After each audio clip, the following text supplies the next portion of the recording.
Alrighty, welcome everyone. I'm Teeaboo, and I am here this morning for RWBY, Volume 6, Episode 7.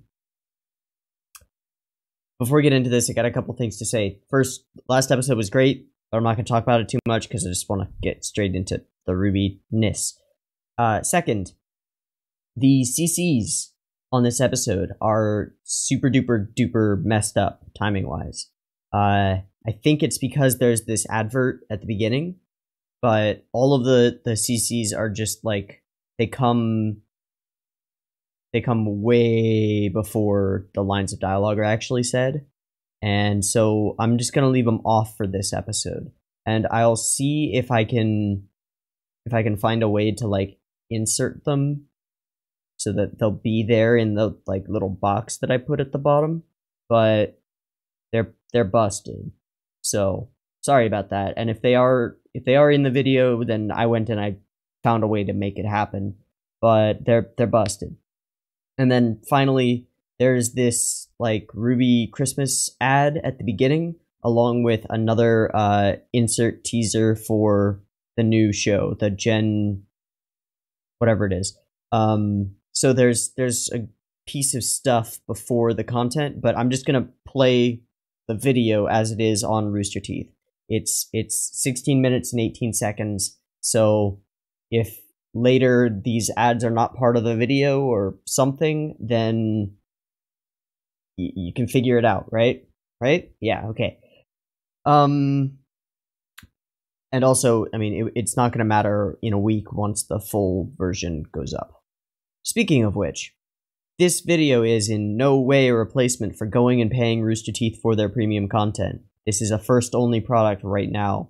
So, if you want to watch RWBY this week, immediately after it airs, go and pay Rooster Teeth for their premium content. I'm not going to deliver a way for you to get RWBY without paying for RWBY. Or just sit on your hands and wait the week, because it's only a week and then you get RWBY for free. Regardless, I'm going to watch it now, I'm going to record it now, I'm going to edit it now, I'm going to put it up as a timer-based reaction now, so that people who've already seen it, who've paid Rooster Teeth, can watch my reaction to it. That's it. But yeah, go pay Rooster Teeth. If you like their content, go and vote with your wallet, because that's how things get done in this world.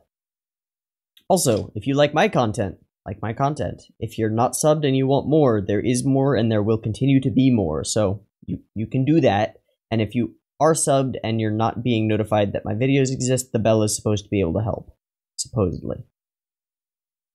Also, speaking of voting with your wallet, if you like my content a lot and you want me to be able to keep doing it, literally want to help feed me, patreon.com/Teeaboo. It is my sole source of income, and it is growing, and that is amazing, and I'm super duper grateful. If you want to see just how grateful I am, I made a video a little while ago called just eggs, and I unpack the haul from shopping for groceries with my Patreon payout. Lots of eggs. Lots of Careless Whisper. You'd understand if you've seen the video. You'll understand. Anyway, let's get into this episode of RWBY. So we had a bunch of cool stuff. We had the introduction of a new, not just a new type of Grim, but a new class of Grim that can affect people's psychology, which is really interesting. Also, this says virgin blood on it now. This is a joke. I don't drink virgin blood, if that's not clear. This is tea with a little bit of coffee in it, and some cinnamon, and some cloves, and some ginger. But I found out recently that I've got a growing Japanese fan base that knows me as Hakushaku, or Count, like Count Dracula. Because apparently they think I look like... Let me show you.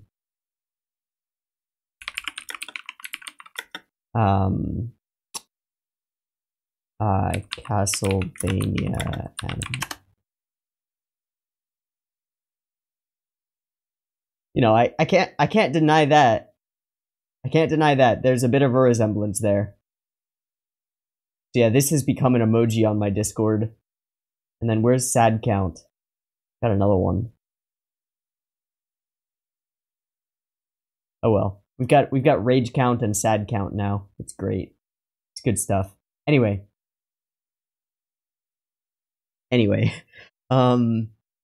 Yeah, so this is a joke meant to fuck with the Nihonjin. Tasty virgin blood.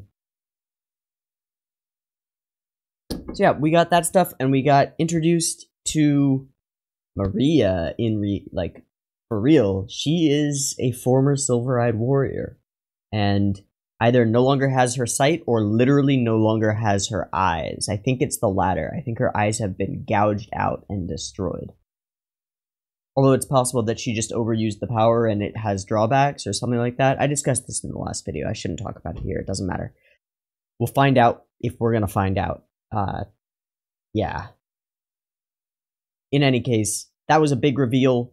We fled the town of apathy. And now we're going to continue on our journey and see what that brings. Let's get into it. If you're watching this on YouTube, the beep beep timer based version will have a beep beep timer that goes boop boop boop beep, and on the beep and the green light, that's the exact frame that this video starts playing. Again, this video is 16 minutes and 18 seconds long, and it has the 2 inserts at the beginning.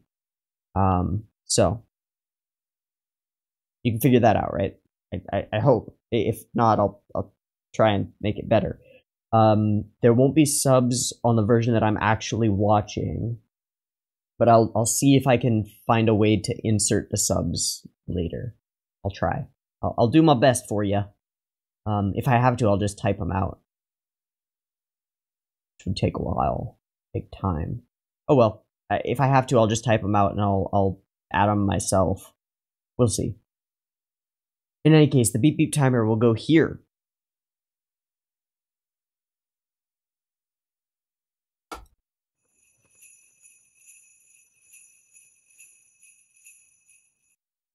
We did not seek this conflict, but we will rise to meet it. The Vanguard will do everything we can to protect those who have put their trust in us. Be strong and we will get through this. For the people.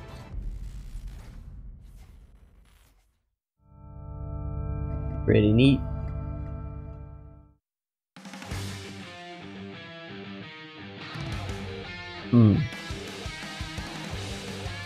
So we go straight into the OP with no lead-in. Okay.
Cinder stuff?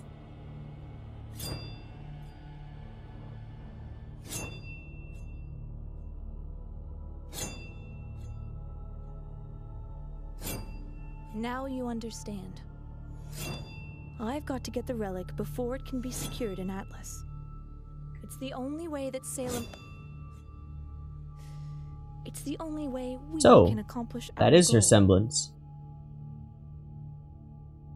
Either dust control or glass You're not the control. only one who wants RWBY dead. Indeed. But unfortunately, Salem does not feel the same way. I've been instructed not to kill her. But you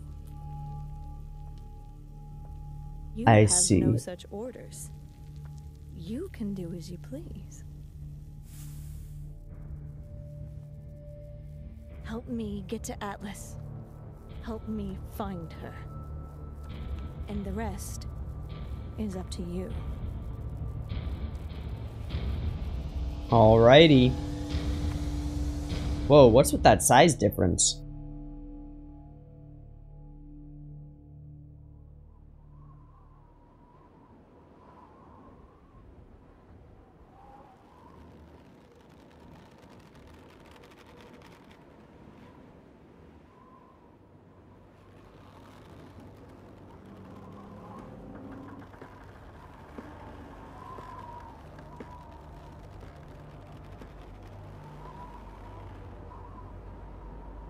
Is this present day, present time? Or is this in the past? It's quite a shot. Ooh. She's got the mask. And a hood. Looks like Mr. Evis. Is this Maria? Oh, I didn't see the stick of her scythe. Her scythes. I believe they have the skulls on them. So I'm pretty sure this is Maria in the past, and those are her. Oh my god, they have magnets! How do they work? Oh! Oh!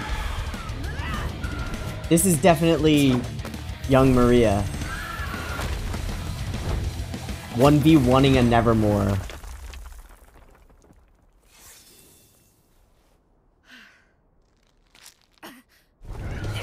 Ooh. Silver eyes, use them. Yep, haha.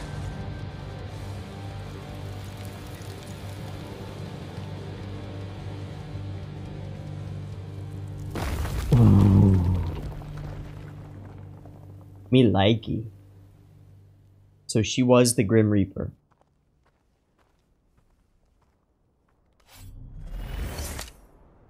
Oh, that's so cool.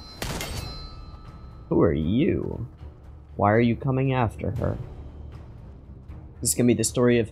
There's still been no dialogue in this scene. That's a fancy trick now, innit? Oh my god! Afraid it comes with a price though, love. Is that Tracer's VA? I don't think you realize There's no who way. I am. Of course I do. You're the Grim Reaper. Love. And these Oh, the last cavalry. 60 seconds of your life. Ooh, time-based semblance?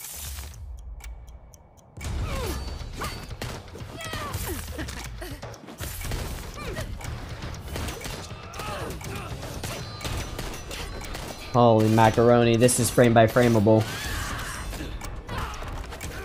When did this fight start? 6:30. Fighto. This girl, is she Faunus? She must be. I actually can't tell if girl or boy. No clue. Oh my god! The Darth Maul intensifies!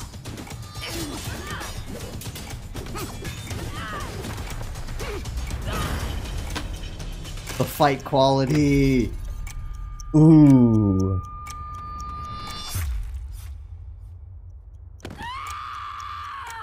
Touch your eye. Yeah, we've got this tick-tick. Yep. It was a close call. Okay, she's definitely female.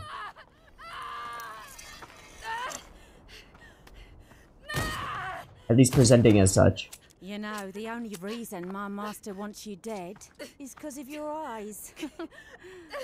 As soon as you ain't got them no more, you might be able to convince me to spare your life. Yep. Well, I respect that. A fighter to the end. One last use. Oh.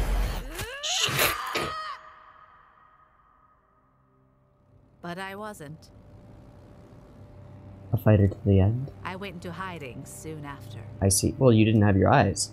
I can't believe it. You're the Grim Reaper. You were a legend. And then you disappeared. Now you know why. How exactly does a legend just disappear? You never used your name. Never showed your face. Lots of us thought you were just laying low. Eventually we came to accept that you were probably dead. But the stories about you, I based my weapon off of yours. I wanted to be as good as the Grim Reaper.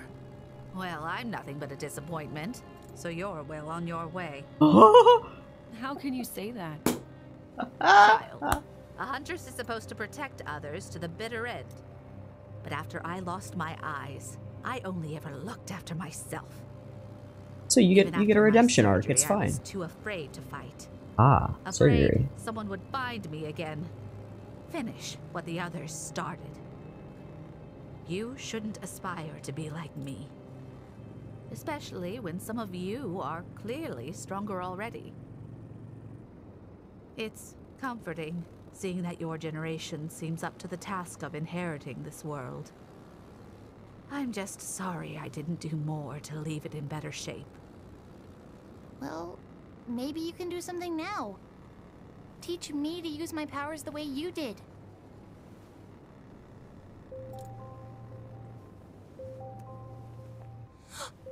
It's Sean! Huh? What? How? Hello? RWBY! Oh, thank you! I've been checking my scroll for your signal since we made it to the city. The city? Huh? Wait.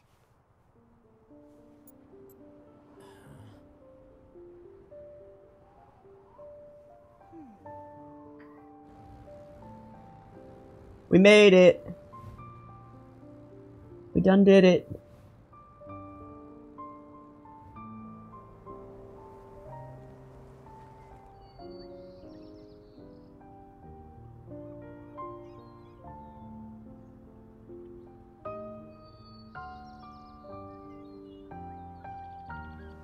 Ladies and gentlemen, we have arrived in Argus. Nice. Ooh, those plants are dope.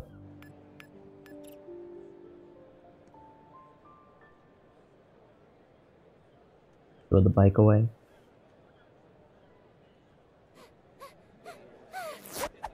Ha! Cute boy! What? Oh, cute boy Oz. All okay? We were so worried.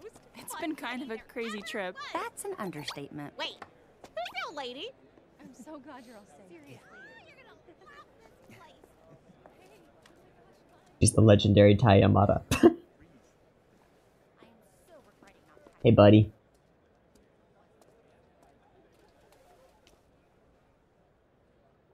Hey, Oh, you tearing up?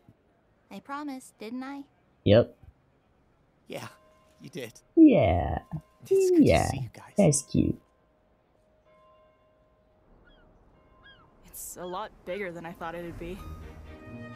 It's actually one of the largest non-capital cities in all of Remnant. Ah, no way! Oh, wait, wouldn't it be hard to settle something this big away from the main kingdom? Well, it was. Until Mantle showed up. Wow. Early settlement attempts by Mistral didn't go well, but colonists from Mantle were able to help them brave the cold climate in return for goods that Solitas couldn't provide. The two nations work together to create a hybrid city. While it still falls under Mistral domain, Atlas keeps a military presence here to help keep the people safe and to keep trade between the two nations steady. Well, until recently.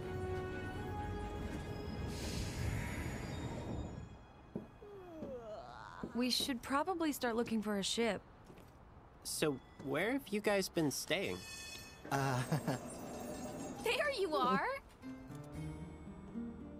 Is that... Hey, Saf.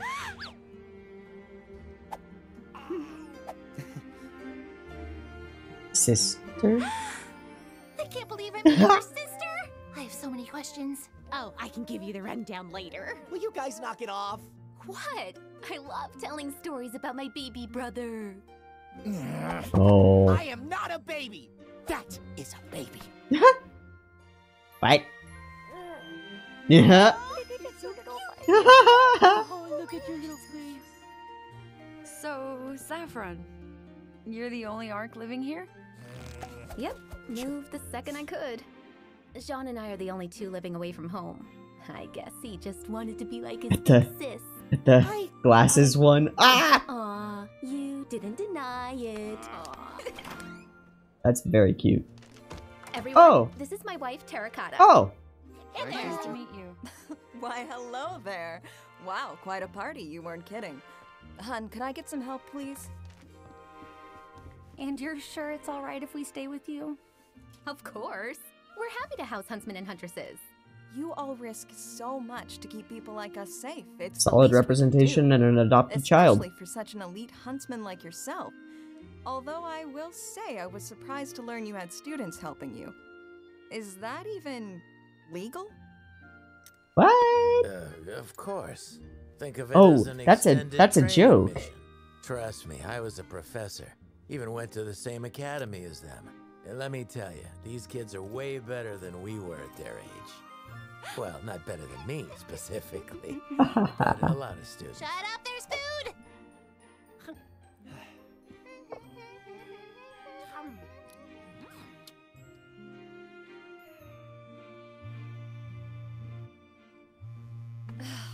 Excuse me, I'll be right back. Hello? Is everything okay? Oh, yeah, it will be. Tara's a technician for the town's relay tower. Unfortunately, the military's radar system is also housed there. Guess what's been on the fritz lately and who's getting falsely blamed? Me. So, what's your plan for tomorrow? Well, we're trying to make our way to Atlas. We'll probably start with the military base.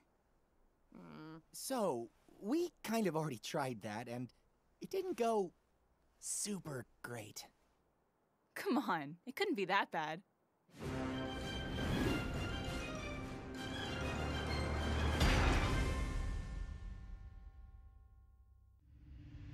Oh, and that's the end. Okay. Ooh, nice ominous theme. I don't know whose theme this is.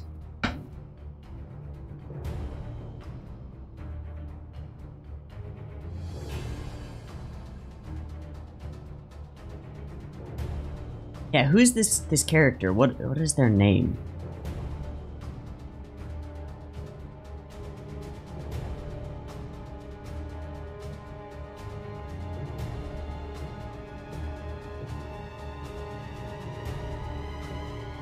Huh, so the original design for her was more like a witch with a scepter instead of a double scythe. Interesting. Interesting. So, We'll talk about some stuff in this episode for sure, but first I want to look at some stuff in this episode by going to about 6 minutes-ish.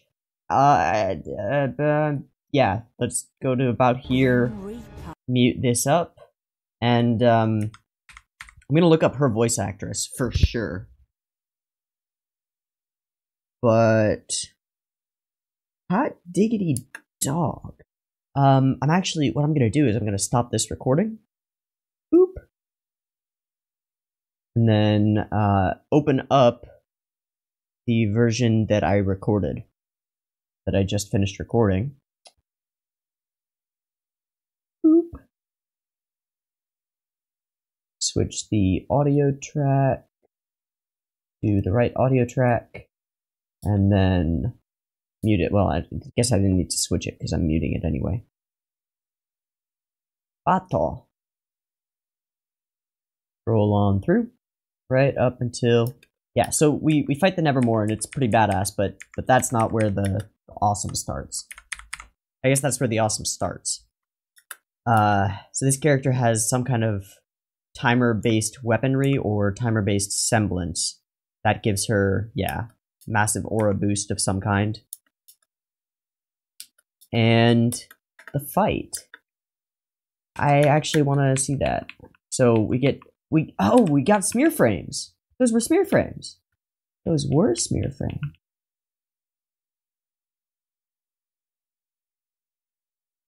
Ooh, that was impactful. That was great. And the wave of force pushes her back and follows her. That's cool. See those smears?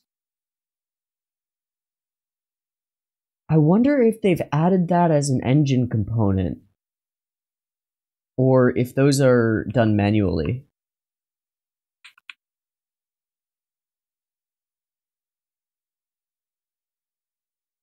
Interesting. Ooh, we got a smear on her cape. You know, that's actually a great thing to mention. The cape is a part of her character design that gives all of her motions an amazing flow and helps us track her incredible speed.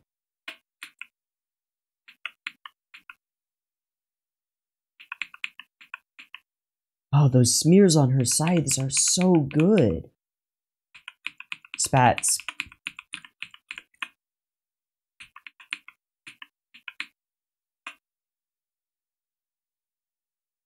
This sort of kata as she's coming through and just destroying bullets. That smear, you know what? It must be an engine. It must be, just because they're so close to identical.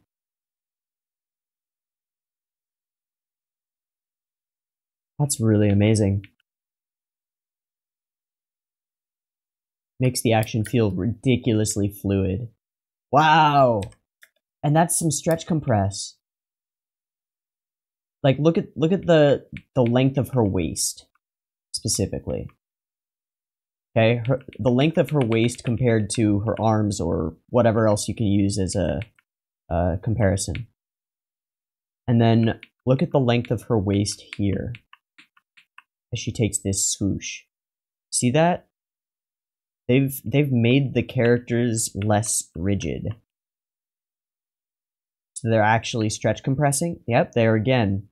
They're actually creating stretch compress frames. And it's amazing. It gives her so much fluidity.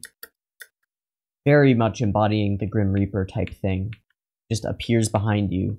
Nani? Does this leaping, swiping, scythy thing. Super dope. And then we get this clang and grin, which is very much like the clang and grin that we've gotten from Scorpion Boy. I want to see those takeoff frames. Leans into the motion. Look at that stretch. That one's toward our perspective. And it gives her this, like, whoosh. Looks like she takes off.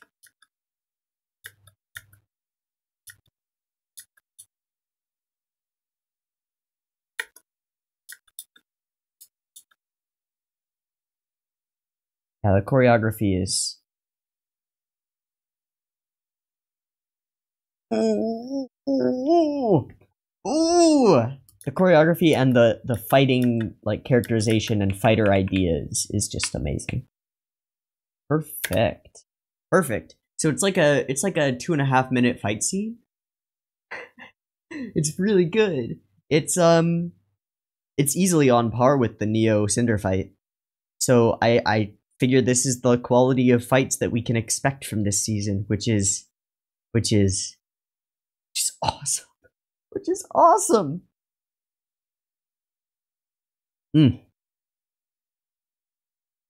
Okay, so now credits. Saffron Kata arc, Adrian Kata arc, Yang Xiaolong, Lai Ren, John arc, Blake Belladonna. Talk. Yep, okay. So who are you? Ruth Urquhart. Ruth Urquhart. Professional voice actress. Right. What have you been in? Cocoon, Shannon Matthews, The Disappearance, and Dreams of Blue. Okay. Ruth Urquhart. Scottish, warm, soft, versatile character voice. Okay. Raised in Scotland with English parents. audiobook narrator for Audible Inc. and B Audio. Okay. What have you done? So she's not Tracer. That's for sure. Yeah, okay. Okay. I feel like the voice was modeled after Tracer, though. In any case, it doesn't really matter.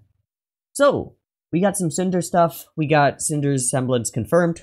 Whoa! We already knew. It was, well, we still don't know details on it. It's the same thing. She can manifest weapons and modify them out of either glass or dust or obsidian or something. It doesn't really matter.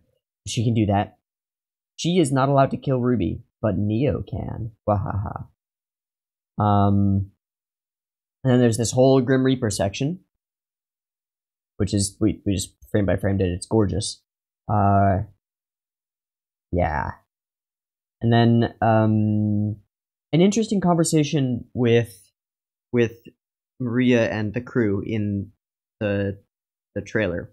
It was a little bit ham-fisted in terms of the symbolism and message that was coming across, which was that we have a person from the older generation who sees the world in chaos and wishes that they had done more during their time, their prime, if you will, to help the world. That's politically and socially relevant today, for fairly obvious reasons. You know, we talk fairly frequently about millennials being given a world that is fucked, and just wishing that boomers would care. You know, we talk about that. It's a thing. It's socially relevant. It was a little bit ham-fisted. That's okay. It was fine. I didn't feel like it was out of universe, and it didn't take me out of suspension of disbelief or anything like that. I loved. Somebody's gonna meme the crap out of the line that Blake says. She's like, "We should start looking for a ship." It's like, hey, you're in a lot of them.